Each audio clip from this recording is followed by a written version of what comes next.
If you work in construction, trades, maintenance, or site services in Australia, you have probably heard the phrase high-risk construction work. The plain English answer is this. High-risk construction work is construction work that falls into specific higher-risk categories under WHS regulations. It is not just a way of saying the job is difficult.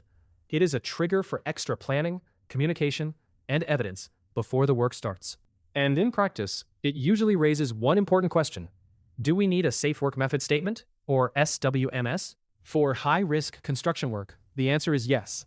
A SWMS sets out the activity, the hazards that could arise, and the controls that will be used to manage the risks. Before you list examples, use two checks. First, is it construction work? Construction work can include building, alteration, repair, maintenance, renovation, demolition, dismantling, fit-out, commissioning, decommissioning, excavation, site preparation, and work connected with a structure. Second, does that construction work fall into one of the high-risk categories?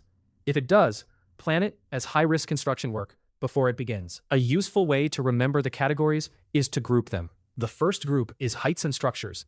This includes work where a person could fall more than 2 meters, work on a telecommunication tower, certain demolition work, and structural alterations or repairs that need temporary support to prevent collapse. The second group is spaces and ground. This includes work in or near a confined space, work in or near a shaft or trench deeper than 1.5 meters, and work in or near a tunnel. The third group is substances, surfaces, and energy. This includes disturbing asbestos, using explosives, work in a contaminated or flammable atmosphere, and work on or near pressurized gas, chemical, fuel, or refrigerant lines, or energized electrical services. In plain language, if the work could hit, puncture, disturb, ignite, or expose something dangerous, slow down and plan it. The fourth group is traffic, plant, and precast work. This includes tilt-up or precast concrete, work on or next to a road, railway, shipping lane, or other traffic corridor, and work in an area where powered mobile plant is moving. The fifth group is environment and water. This includes work in areas with artificial extremes of temperature, work in or near water or another liquid where there is a drowning risk, and diving work. The exact requirements can vary by jurisdiction, so check the regulator guidance that applies in your state or territory. It is also worth clearing up a common confusion. High-risk construction work is not the same thing as a high-risk work license. A high-risk work license may be required for licensed activities, such as particular crane, rigging, dogging, scaffolding, forklift, or pressure equipment work. High-risk construction work is a WHS construction trigger. Some jobs may involve both, but the terms are not interchangeable. So what should a business do when the work is high-risk construction work? Start with the SWMS. A useful SWMS should identify the high-risk construction work, break the task into steps, list the hazards and risks, and describe the control measures that will be used. The SWMS should also consider the workplace circumstances, the design, access, nearby services, plant, permits, training, qualifications, supervision, emergency arrangements, and any WHS management plan that applies. Then, it needs to be communicated. Workers and subcontractors should understand the controls before the work begins, and the SWMS should be kept available for inspection until the high-risk construction work is completed. If the work method changes, the site changes, a new hazard is identified, a control is not working, or an incident occurs, the SWMS should be reviewed and updated. This is where businesses often come unstuck.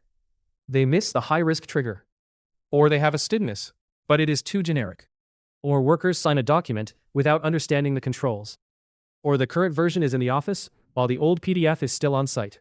From an audit and management point of view, the problem is not only whether a document exists, it is whether the business can show the right document for the right job with the right controls signed by the right people at the right time. That is where a digital WHS system can help. BlueSafe helps Australian businesses create and manage tailored WHS documents, SWMS, project packs, worker sign-off, eForms, registers, and audit evidence in one online platform. For high-risk construction work, the SWMS can sit in a controlled document library, be attached to the project or site, issued to workers, signed from any device, and kept with a revision history and evidence trail. Software does not replace competent supervision, consultation, or legal duties, but it can make the workflow easier to run consistently. So, what is high-risk construction work? It is construction work that falls into recognized high-risk categories, such as heights, demolition, asbestos, confined spaces, trenches, tunnels, live services, traffic, mobile plant, temperature extremes, water and diving work. The practical takeaway is simple. Identify the trigger early, prepare a site-specific SWMS, communicate the controls, keep the current version available, and review it when conditions change. If your business needs SWMS that are tailored to the job, issued to workers, signed off, and easy to find later, BlueSafe can help you manage the workflow in one online WHS platform.